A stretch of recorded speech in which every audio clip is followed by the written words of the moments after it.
All right, here we go. This is going to be watching the President Trump inauguration. Do it. I'm a bit behind the live stream, though. Took me a bit to set this up.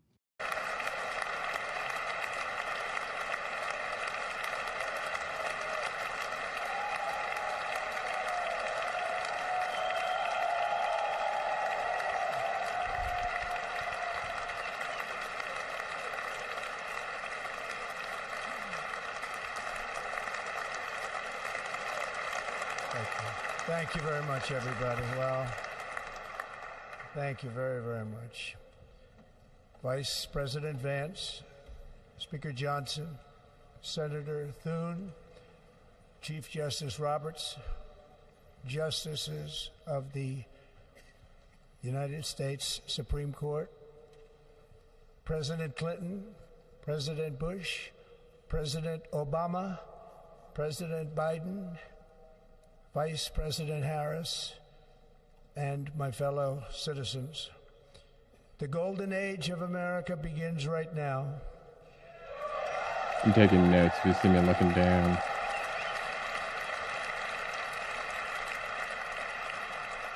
From this day forward, our country will flourish and be respected again all over the world. We will be the envy of every nation, and we will not allow ourselves to be taken advantage of any longer.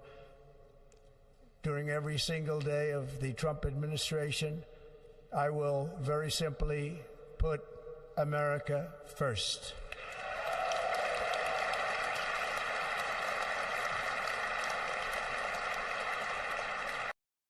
I think the first thing to note is he's going to put America first. This has been, his big campaign stride about who's America, like what America is going to be that space. So is that the working class?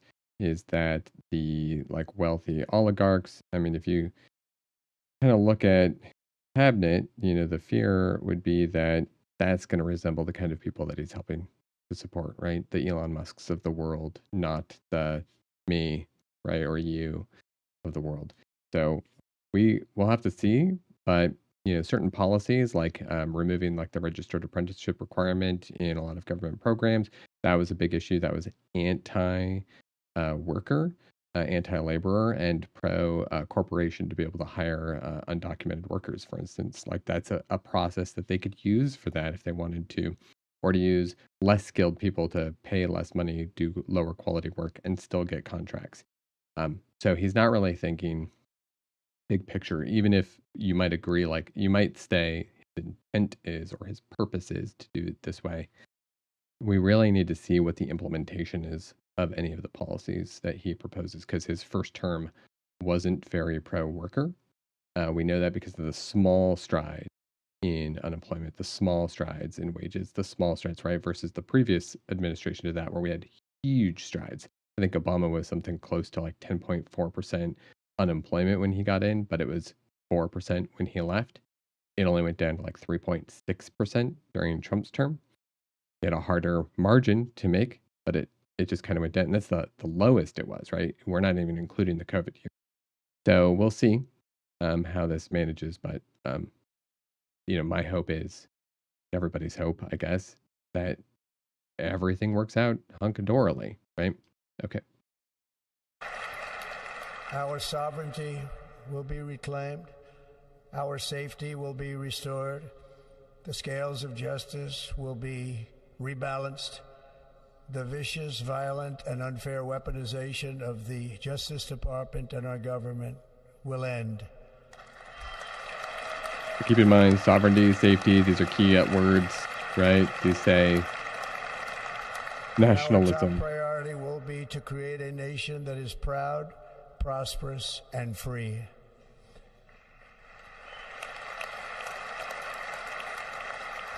America will soon be greater, stronger, and far more exceptional than ever before.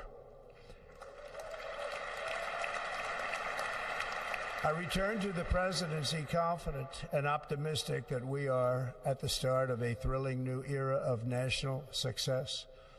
A tide of change is sweeping the country. Sunlight is pouring over the entire world, And America has the chance to seize this opportunity like never before.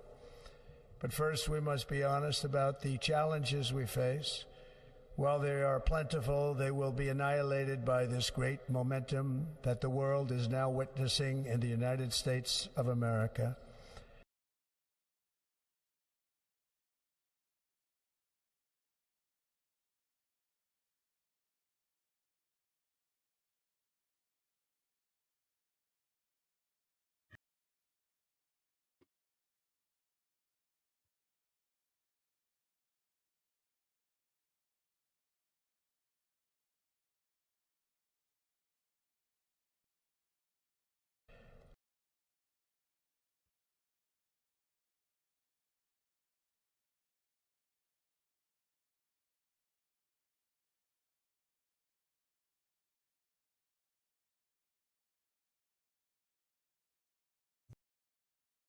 As we And that's gather why you today, don't our see cats government on a lot of confronts a streams. crisis of trust. For many years, a radical and corrupt establishment. All right, so we're looking at challenges, right? Back up just a moment. It will be annihilated by this great momentum. The tide of change is sweeping the country. Sunlight is pouring over the entire world. And America has the chance to seize this opportunity like never before. But first, we must be honest about the challenges we face.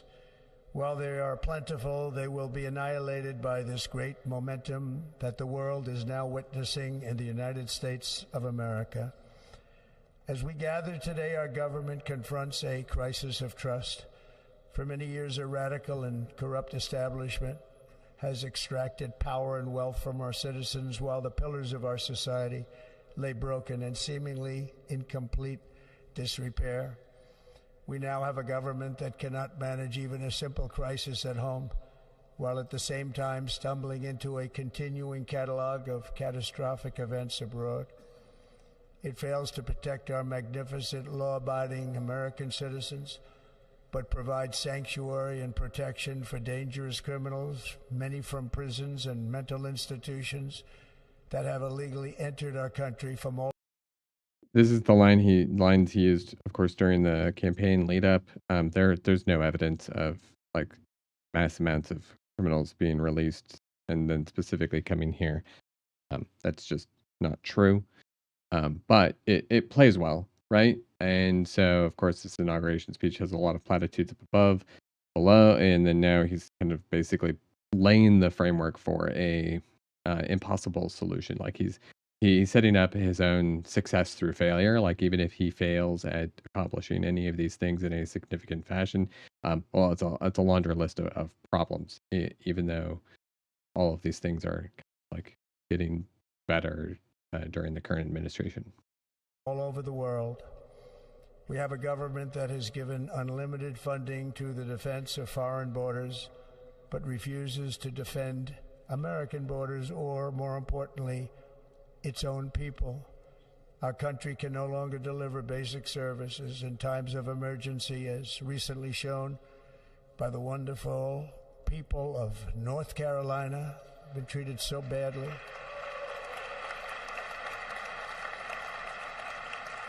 And other states who are still suffering from a hurricane that took place many months ago.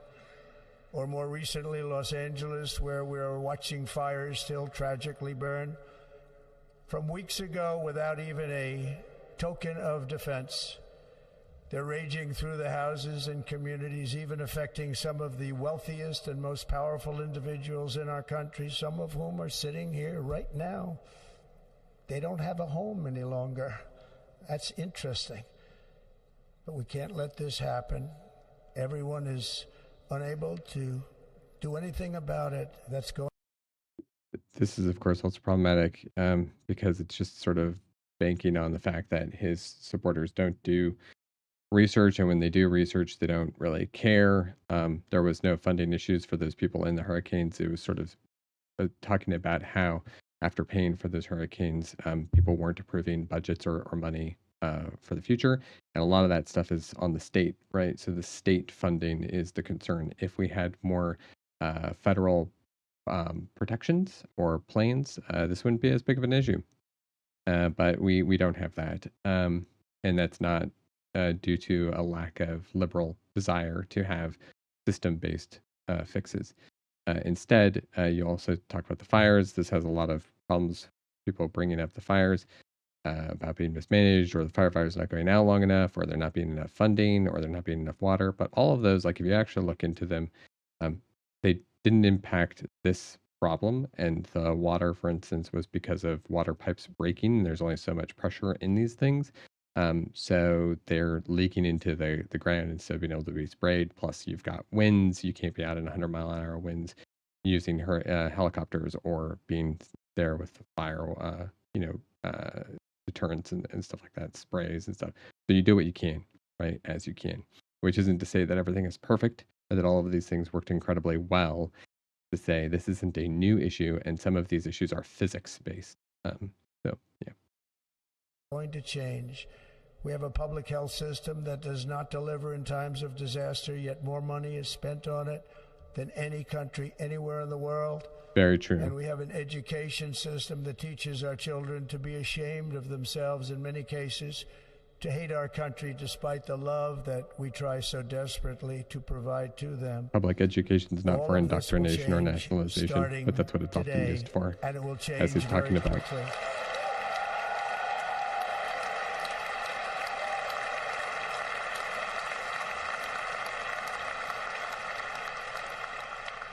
My recent election is a mandate to completely and totally reverse a horrible betrayal and all of these many betrayals that have taken place, and to give the people back their faith, their wealth, their democracy, and indeed their freedom.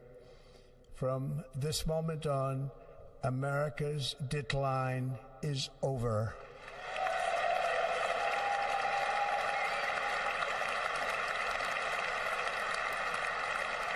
I won't hold him to that as a literal statement. It's clearly a platitude. Our nation's glorious destiny will no longer be denied, and we will immediately restore the integrity, competency, and loyalty of America's government.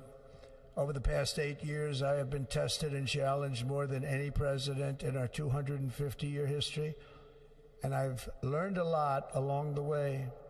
The journey to reclaim our republic has not been an easy one, that I can tell you. Those who wish to stop our call.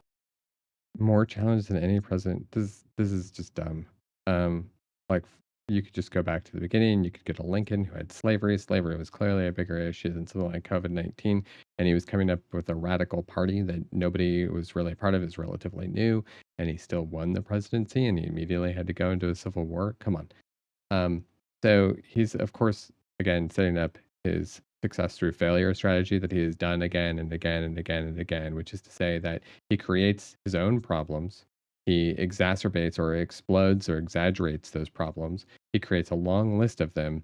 And then if he gets 2 of those things done out of the list of like 100 things he made up, then he can say, well, we succeeded because we were at odds against all these other problems. And doesn't take responsibility for failing 98% of the time. Right? It's just crazy to me. Have tried to take my freedom and indeed to take my life. Just a few months ago in a beautiful Pennsylvania field, an assassin's bullet ripped through my ear. But I felt then, and believe even more so now, that my life was saved for a reason. I was saved by God to make America great again. Definitely playing to the religious base that makes up a good chunk of the Republican voting party.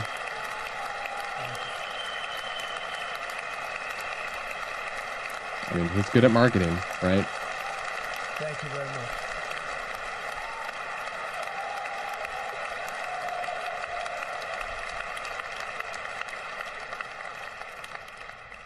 That is why each day under our administration of American patriots, we will be working to meet every crisis with dignity and power and strength. We will move with purpose and speed to bring back hope, prosperity, safety, and peace for citizens of every race, religion, color, and creed. For American citizens, January 20th, 2025 is Liberation Day.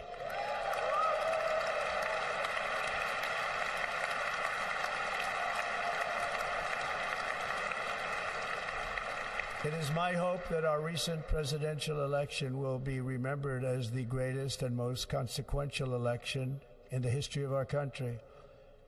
As our victory showed, the entire nation is rapidly unifying behind our agenda with dramatic increases in support from virtually every element of our society, young and old, men and women, African Americans, Hispanic Americans, Asian Americans, urban, suburban, rural, and very importantly, we had a powerful win in all 7 swing states, and the popular vote, we won by millions of people.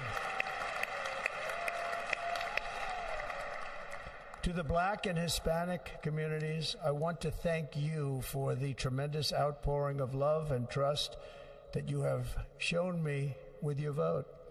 We set records, and I will not forget it. I've heard your voices in the campaign, and I look forward to working with you in the years to come. Today is Martin Luther King Day, and his honor, this will be a great honor, but in his honor we will strive together to make his dream a reality. We will make his dream come true.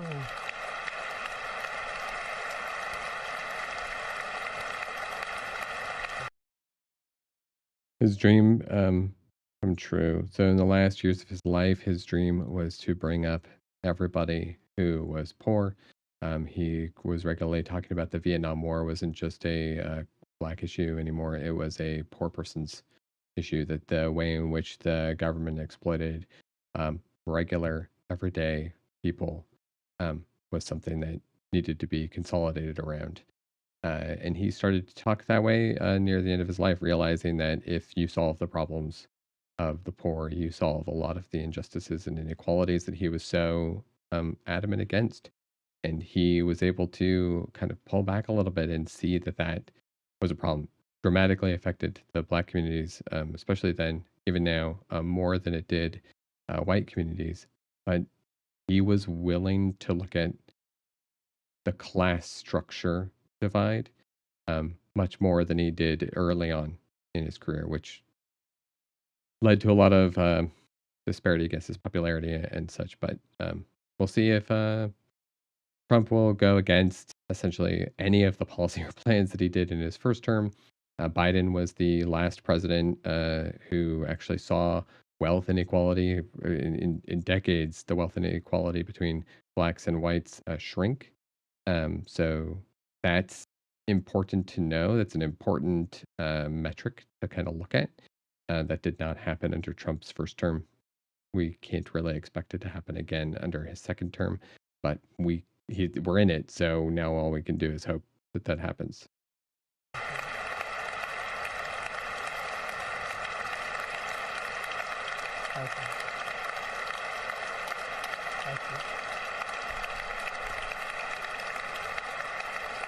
National unity is now returning to America, and confidence and pride is soaring like never before. In everything we do, my administration will be inspired by a strong pursuit of excellence and unrelenting success. We will not forget our country.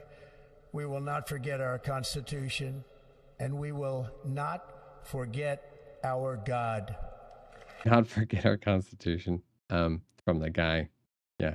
All right. We'll ignore the fact that he sought protections because he wasn't president in 2017 for the emoluments clause, which he just continued to break regularly, which he even set up deals with Chinese governments and other foreign governments just before this presidential term, clearly breaking the emoluments clause. So yeah, that's a clear one. There's no arguing that one. He is failing to uphold the Constitution. Secondarily, having going and even appealing to the Supreme Court that the president should have more power than explicitly listed in the documentation with SCOTUS, that he shouldn't be held liable for criminal actions where the Constitution clearly calls out a lack of civil liability for such actions, right? So that was another problematic piece. Supreme Court was on his side. Um, that's fine, but it seems a pretty clear breach of the Constitution. Last on the list would, of course, be the Jack Smith indictment that was never allowed to proceed because of this process that's not in the Constitution of not holding presidents accountable for them for crimes that they commit. But it's been just a tradition, a precedent that's happened, where he, conspired with others to create fake electors in order to overturn the 2020 election that he lost legitimately and fairly. So this is the guy. Um, he's not even a big free speech advocate. The First Amendment protects news journalism and media, free and open press.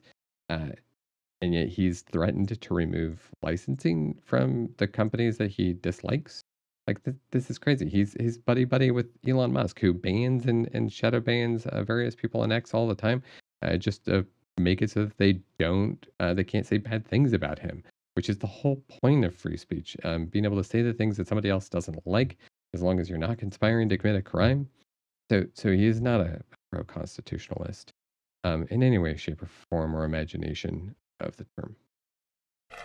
Can't do that.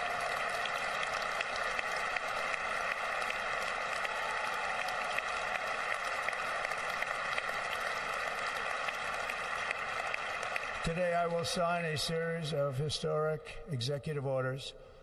With these actions, we will begin the complete restoration of America and the revolution of common sense. It's all about common sense.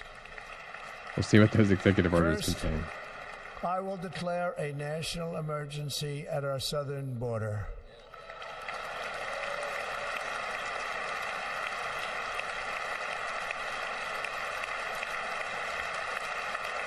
And then he'll take credit for the already declining crossings.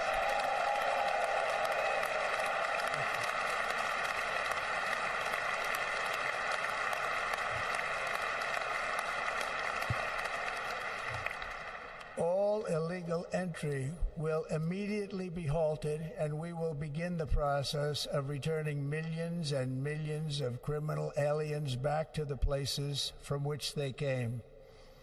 We will reinstate my Remain in Mexico policy.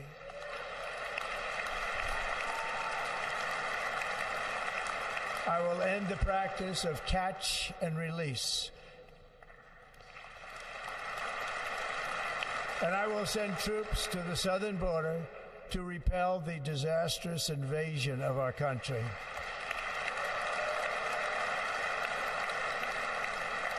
Under the orders I signed today, we will also be designating the cartels as foreign terrorist organizations.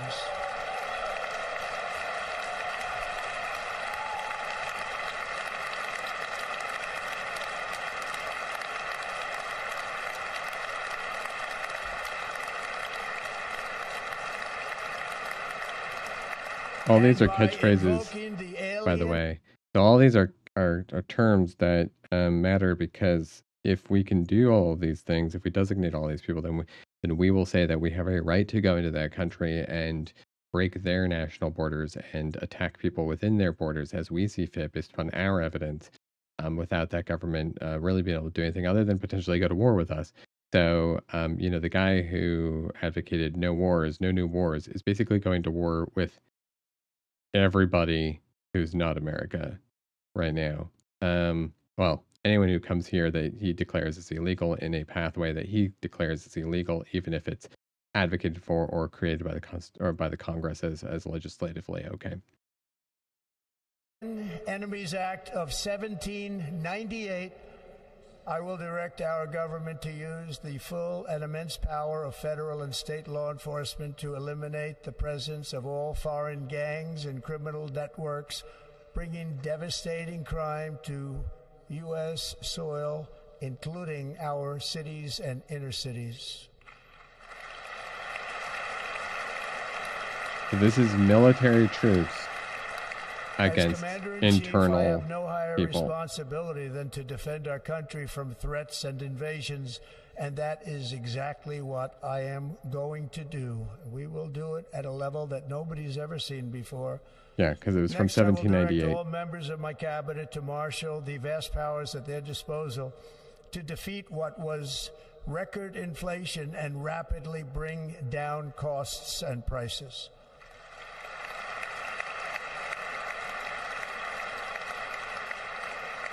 The inflation crisis was caused by massive overspending and escalating energy prices, and that is why today I will also declare a national energy emergency. We will drill, baby, drill.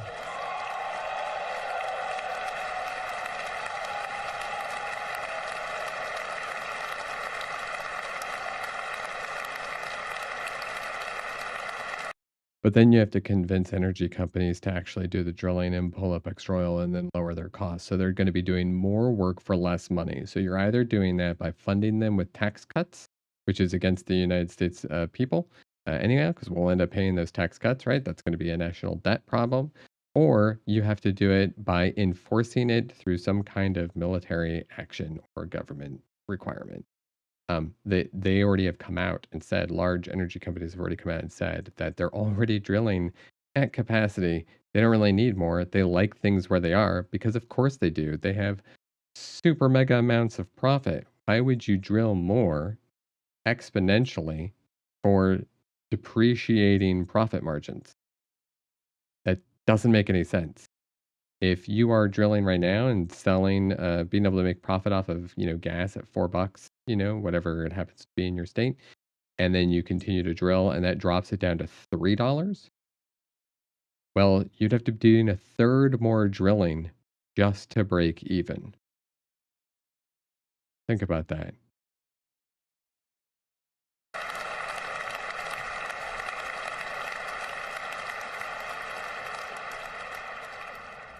America will be a manufacturing nation once again, and we have something Thanks to that no other Biden. manufacturing nation will ever have, the largest amount of oil and gas of any country on earth, and we are going to use it. We're going to use it. We will bring prices down, There's problems. fill our strategic reserves up again, right to the top, and export American energy all over the world. We will be a We're already a net exporter. These things can't be said enough. We're already a net exporter. We're already exporting more than we bring in, right? There's also this problem with oil where there's two different kinds of oil. It's like sweet and I want to say sour, but that just sounds like a food. So it's sweet oil and another kind of oil, and I forget what that other type is called. But in the United States, we have very, very, very few refineries for what the sweet one I want to say. So for one of them, and so we actually have to export our oil to get it refined and then import it back in because the number one kind of oil that we drill up isn't an oil that we can refine at any kind of rapid speed. So we need significantly more refineries to do this. That hasn't been of interest for a lot of these companies because the export import process isn't really a big deal for them, and it doesn't make them lose profits really in any negligible way, in any noticeable way compared to just building new refineries. Um, so you can't do a lot of this stuff if you're reliant upon a voluntary capitalistic environment if there's not a profit to be had. And you can only get those profits in one of two ways. You either create the demand for it, right?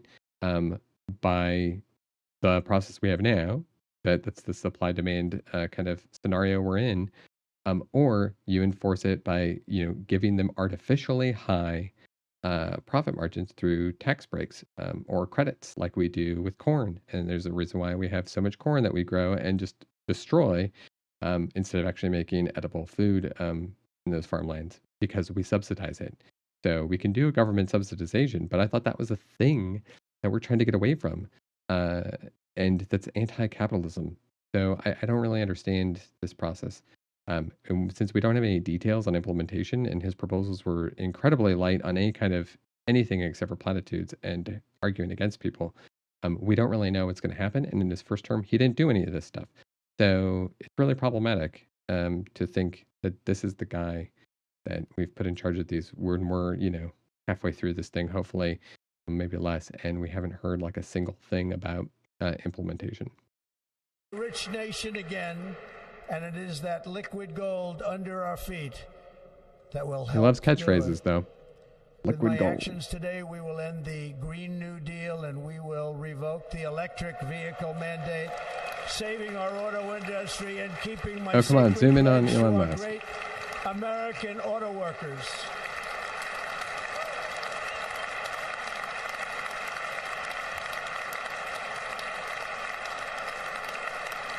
Where's Elon? Come on, find him. Somebody. In other words, you'll be able to buy the car of your choice. We will build automobiles in America again at a rate that nobody could have dreamt possible just a few years ago. And thank you to the auto workers of our nation for your inspiring vote of confidence. We did tremendously with their vote. I will immediately begin the overhaul of our trade system to protect American workers and families. Instead of taxing our citizens to enrich other countries, we will tariff and tax foreign countries to enrich our citizens.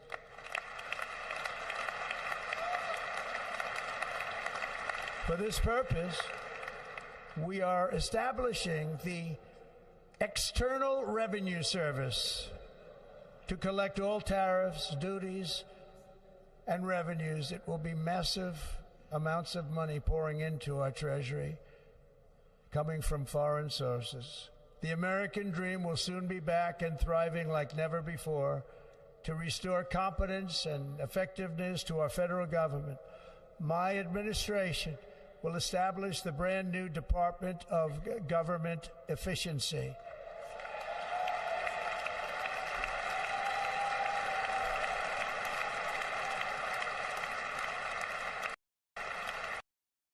So this is two departments. The External Revenue Service, I don't even know, like we already collect these things, right? So that's part of the U.S. Treasury. So I don't know separate department for this, other than if he establishes it, maybe he wants it under the executive branch so that, under his direct control and appointment, right? Like if he does that.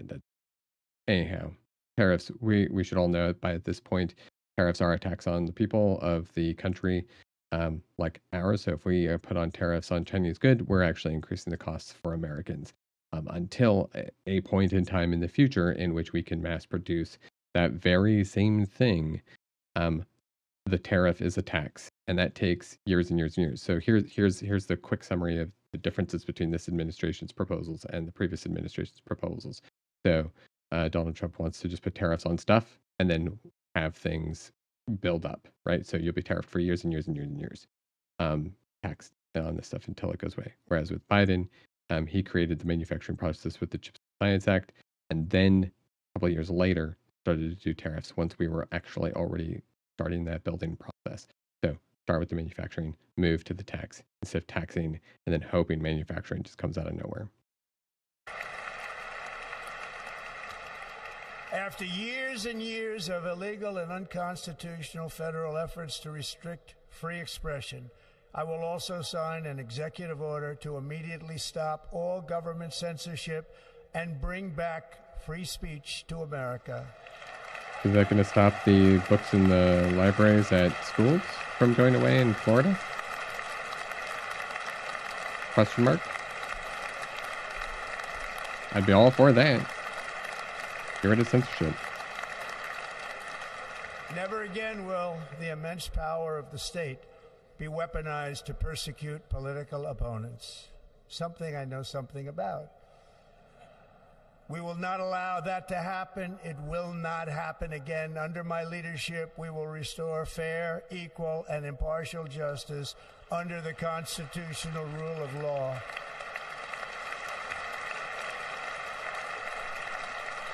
And we are going to bring law and order back to our cities. This week, I will also end the government policy of trying to socially engineer race and gender into every aspect of public and private life.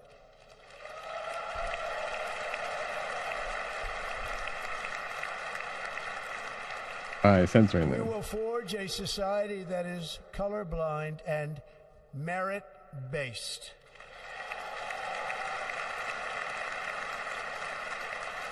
As of today, it will henceforth be the official policy of the United States government that there are only two genders, male and female.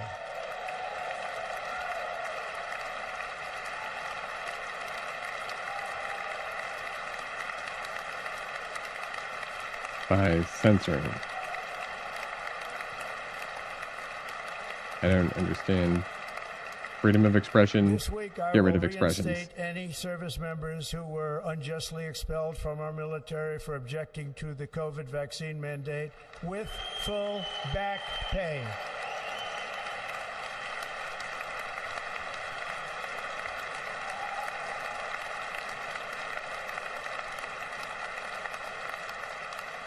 And I will sign an order to stop our warriors from being subjected to radical political theories and social experiments while on duty. It's going to end immediately. Our armed forces will be freed to focus on their sole mission, defeating America's enemies.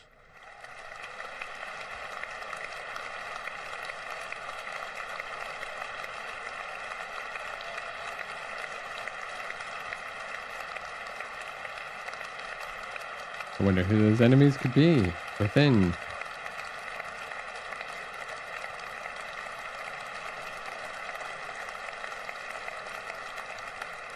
Like in 2017, we will again build the strongest military the world has ever seen.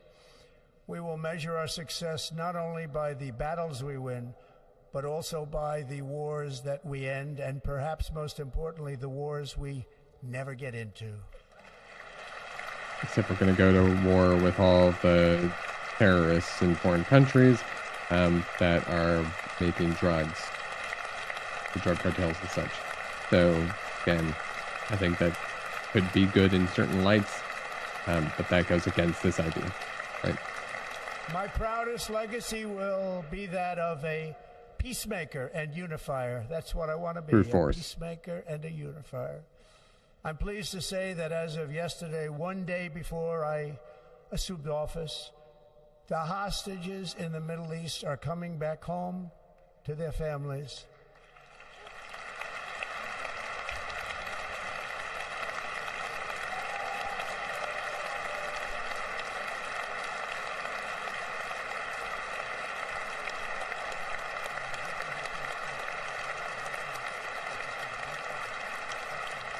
Thank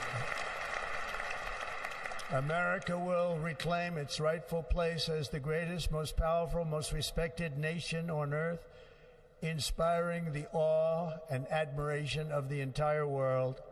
A short time from now, we are going to be changing the name of the Gulf of Mexico to the Gulf of America, and we will restore the name of a great president, William McKinley, to Mount McKinley, where it should be and where it belongs.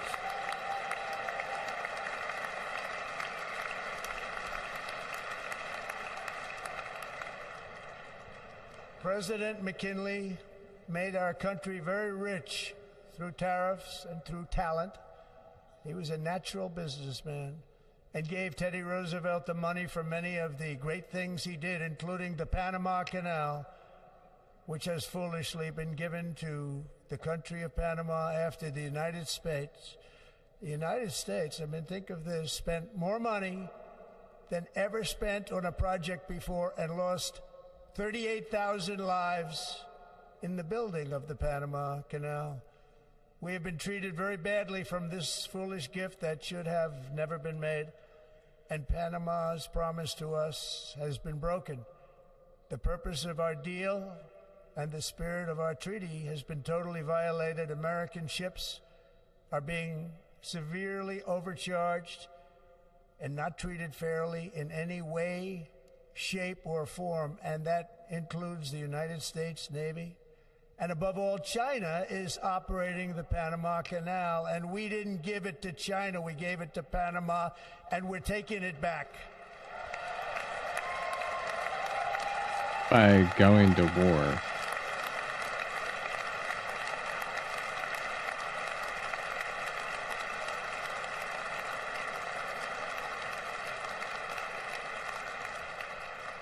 Above all, my message to Americans today is that. So it wasn't 38,000 or whatever you said, 28,000 lives lost building the Panama Canal of the United States. The United States recorded deaths of 58, 55 canal workers. There was also part of the French venture and, of course, the locals. That led to the 27,609. So if we're going by deaths, it's actually more of a French canal or a Panama Canal than us.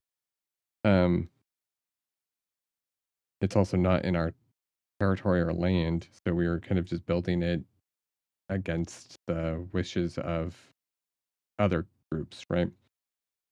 Anyhow, we sold it rightfully. You can't just renege on a sale, but interesting that he wants to go against a bunch of other countries, right in the same breath almost that he said, no new wars, no new fighting, no pulling out of military actions, right? Okay. It is time for us to once again act with courage, vigor, and the vitality of history's greatest civilization. So as we liberate our nation. Oh, and I want to say, McKinley, this for a second.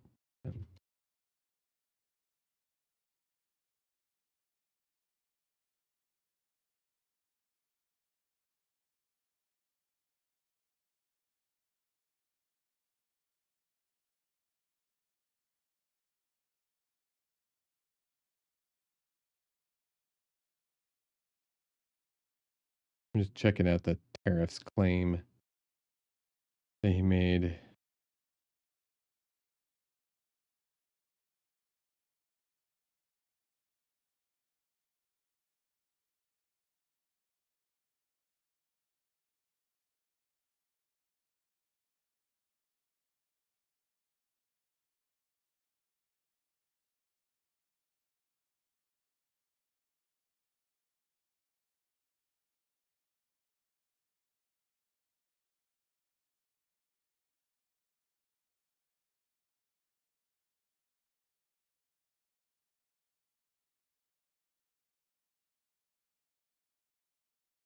So this is saying that there was a fight between the two groups, right? Republicans and Democrats at the time.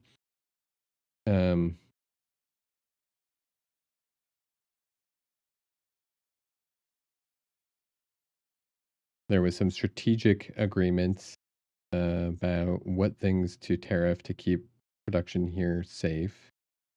But again, we were already producing them. So this was things like wool, linen, silk, China, and sugar.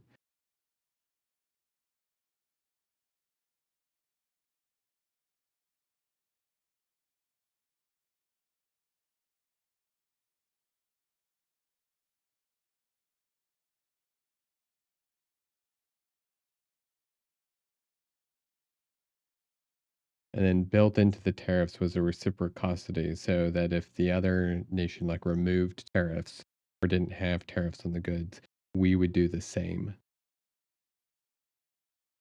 Which I don't think is the case here, but we can see.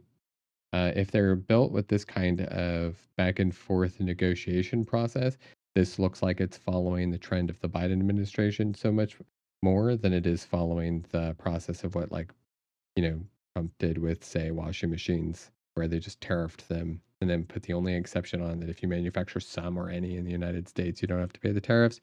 So, like 3 manufacturers came to the United States, created 1,800 jobs, but cost American people $1.8 billion roughly a year, artificially also raising the price of dryers, artificially raising the price of peripheral goods like replacement tools, laundry soap, all sorts of other things.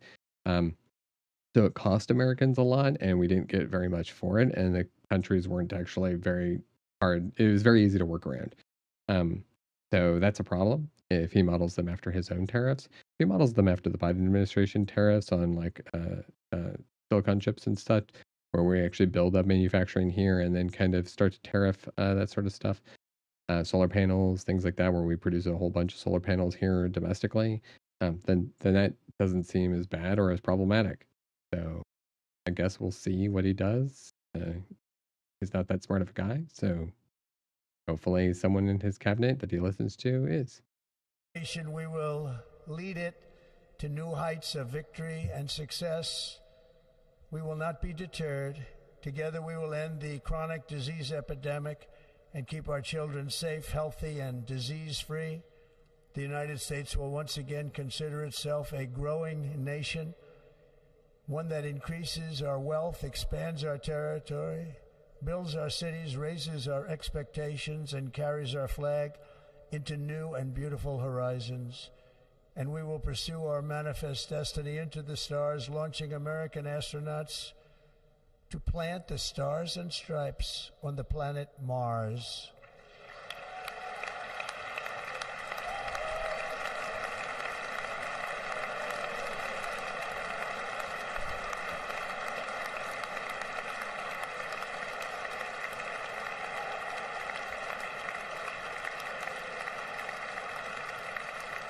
Ambition is the lifeblood of a great nation. And right now our nation is more ambitious than any other. There's no nation like our nation. Americans are explorers, builders, innovators, entrepreneurs, and pioneers. The spirit of the frontier is written into our hearts. The call of the next great adventure resounds from within our souls. Our American ancestors turned a small group of colonies on the edge of a vast continent into a mighty republic of the most extraordinary citizens on earth. No one comes close. Americans pushed thousands of miles through a rugged land of untamed wilderness. They crossed deserts, scaled mountains, braved untold dangers, won the Wild West, ended slavery, rescued millions from tyranny, lifted billions from poverty, harnessed electricity, split the atom, launched mankind into the heavens, and put the universe of human knowledge into the palm of the human hand. If we work together, there is nothing we cannot do and no dream we cannot achieve. Many people thought it was impossible for me to stage such a historic political comeback. But as you see today, here I am. The American people have spoken.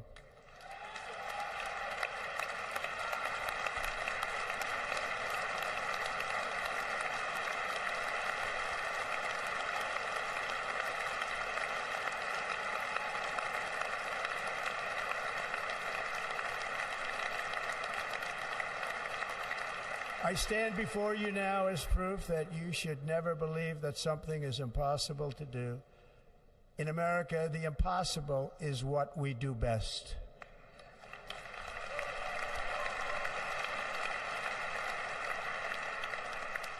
From New York to Los Angeles, from Philadelphia to Phoenix, from Chicago to Miami, from Houston to right here in Washington, D.C., our country was forged and built by the generations of patriots who gave everything they had for our rights and for our freedom. They were farmers and soldiers, cowboys and factory workers, steel workers and coal miners, police officers and pioneers who pushed onward, marched forward, and let no obstacle defeat their spirit or their pride. Together they laid down the railroads, raised up the skyscrapers, built great highways, won 2 world wars, defeated fascism and communism, and triumphed over every single challenge that they faced. After all we have been through together, we stand on the verge of the 4 greatest years in American history. With your help, we will restore America promise, and we will rebuild the nation that we love, and we love it so much. We are one people, one family, and one glorious nation under God. So to every parent who dreams for their child, and every child who dreams for their future, I am with you, I will fight for you, and I will win for you. Unless you're trans, right? Or specifically a woman who has an ectopic issue for a pregnancy, or happens to be a not so wealthy person, and your tax breaks, go for the wealthy versus the poorer folks. Or if you have standards of education, or if you actually want censorship gone out of public libraries and public school libraries, because you're probably going to be okay with those in Florida and not mandate that they go away. Or if about safety in public existences, about incentivizing or providing benefits to vaccinate, like all of these things. You're for everyone except for those people, right? Going to win like never before.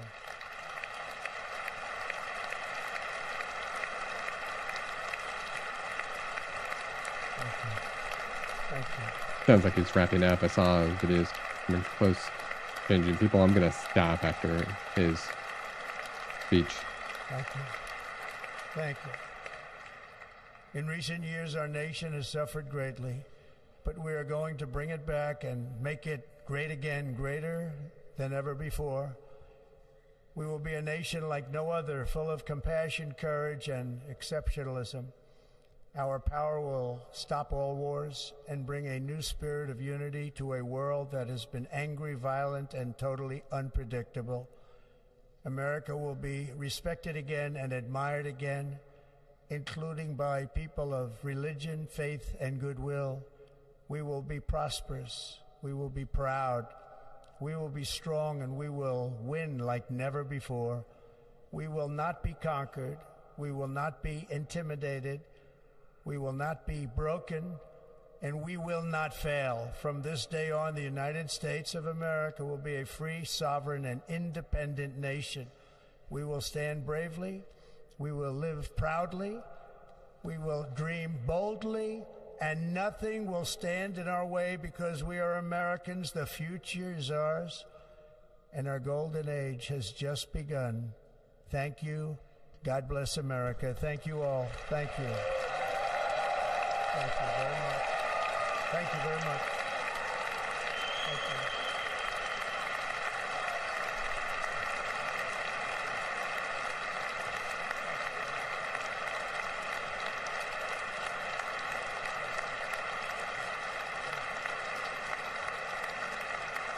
Thank you.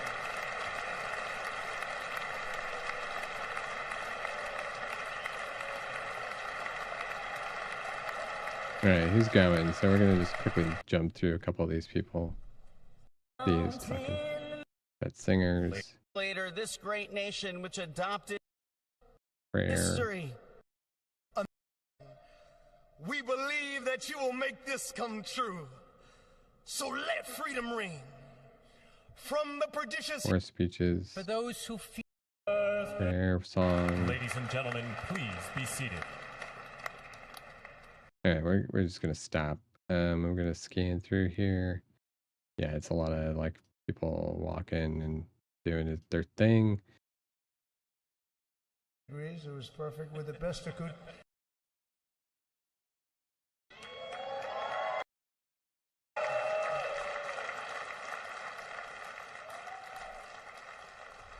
And the last thing I'll say is, having stood outside for about 5 minutes to wave goodbye to the Bidens, thank God we moved that thing indoors because it was a beautiful ceremony and it was cold as hell outside. So, sir, the 45th and 47th President of the United States, Donald J. Trump. Got more words. Okay, so maybe I'll come back and do this kind of after ceremony thing, but I'm really interested in the executive orders, so I'm going to wait for those to sort of get printed and put out there to look them over. The things, the takeaways, right? The United States is in a terrible strait. I think we could all agree on that. So like, bad stuff is happening in the U.S. That's kind of the overarching commentary, right? We might disagree on what exactly is that bad stuff, but bad stuff is happening. Couple of key elements that he is going to do: lower prices. Right? So we're going to see lower prices, especially in energy. and also in a few other places. Let me see if I can pull open the document here.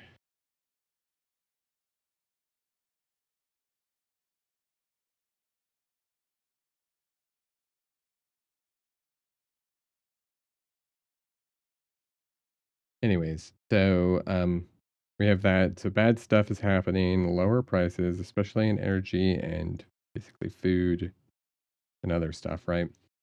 Then from there, we're going to go on to war. So he has said that we're going to end all wars, right? That people aren't going to fight anymore. There's going to be no wars. So no wars. All right. Zero across the world. He just said that at the end, right? That our power will be able to end all wars. Okay. We can nitpick a couple of the other things, tariffs and various things like that, but they all kind of go down to this. There's bad stuff happening in the world. We're going to lower prices, especially in energy and food. No wars, zero. These are the kind of the top three pillars. Now, if you're another individual or a different demographic, you may have some other things about what that bad stuff is. You know, for instance, if you're a Christian nationalist, you probably are concerned about some of the foreign stuff. You're probably hopeful for some of the trans stuff. If you're a trans individual, you are probably really afraid right now because you are being essentially shadow banned from the United States. But these are the top three. Bad stuff is happening. We're going to end that. Lower prices, especially in energy and food, and no wars across the world. So this is the thing.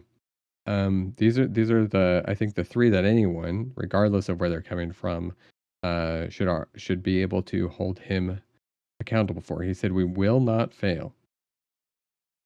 We're going to win like never before." Okay. So if prices go up, we need to hold him accountable. Prices went up his entire first term. Inflation was real, and it happened. It was above 2 some odd percent, right? Every single year, on average. He had a pretty good record of inflation by the end of that. Not as good as Obama's record of inflation, but that makes sense, right? Pretty much everything that Trump does was close to Obama's, like the successful stuff was close to Obama's economic success, but not quite as good. Because he was handed a really good economy and he started playing with it, right? Anyways, pretty good stuff there. So if prices go up, that's a problem. If energy prices go up, that's a problem. If drill baby drill doesn't help us, that's a problem. If wars start or we participate in kind of these military actions across the world, that is also a problem because he just explicitly stated against that. All right. That's it for now. I'll come back, probably do some streaming about the executive orders when I get a chance. All right.